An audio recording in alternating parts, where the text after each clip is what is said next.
Kumusta mga brad? Panoorin natin kung papaano sinalubong ng mga Russian si Pangulong Duterte nung bumisita ito sa Moscow, Russia noong May 22, 2017. Kung bago ka lang sa aking channel, huwag kalimutang i-click ang subscribe button at notification bell para updated ka sa mga kwento at trivia na gaya nito. Let's go! Nagtungo si Pangulong Duterte sa Moscow, Russia noong May 22, 2017 para simulan ang kanyang 4 na araw na official visit sa bansa. Ito'y para pagtibayin ang bilateral relations sa Russia. Dumating sa Vnukovo International Airport ang eroplano na sakay ang Pangulong Duterte kasama ang kanyang mga official delegation. Dumating ito mga pas 11 ng gabi. Sa official visit na ito nakatakda ang pakikipag-meeting ng Pangulo sa dalawa sa highest official ng Russia at ito nga'y sina Prime Minister Dmitry Medvedev at President Vladimir Putin.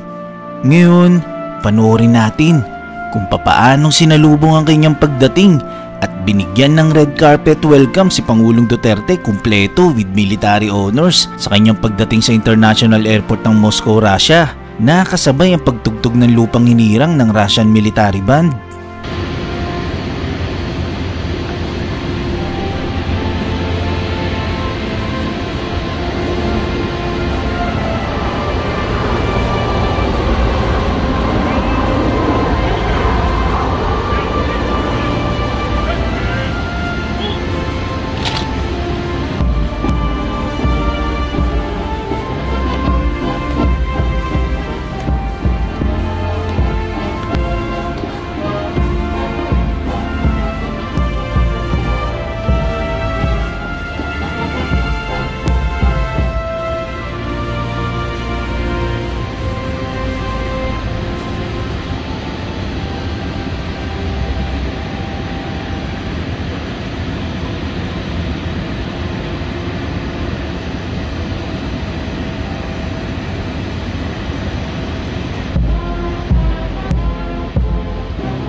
Alam nyo ba na sa pagdaan ng ilang taon matapos ang unang official visit ng Pangulong Duterte sa Russia ay lalo pang dumami ang mga Pilipino nagpupunta sa bansang ito para magtrabaho.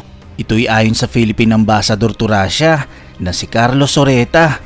Katunayan, nakarang taon lang nagpakita ng interes ang Russia na gustong pumasok sa bilateral labor agreement para sa pag-deploy ng mga manggagawang Pilipino sa kanilang bansa. Ang kagandahan kasi kapag naisulong ang bilateral labor agreement sa pagitan ng Pilipinas at Russia, magkakaroon na ng legal status ang mga Pinoy na gustong magtrabaho sa Russia. Nagustuhan mo ba ang kwentong ito? I-click na ang like button at i-share ang video na to. Mag-iwan lang na komento para sa inyong mga salubin. Maraming salamat. Hanggang sa muli.